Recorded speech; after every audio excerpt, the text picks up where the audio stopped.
Welcome back. So in this video, I'll be showing you how to create an alarm on your iPhone 11. So the first step is to open the clock app. Then from here, you want to tap on the tab labeled alarms. Next, you want to tap on this plus icon at the top right corner.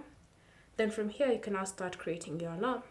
So you can use these rollers to enter in the time that you want your alarm to ring at. And then you also have the option of choosing when you want it to repeat. So when you select on repeat, you have different options for you to choose from. You can choose a specific day, or you can choose multiple days if you want to. It's up to you.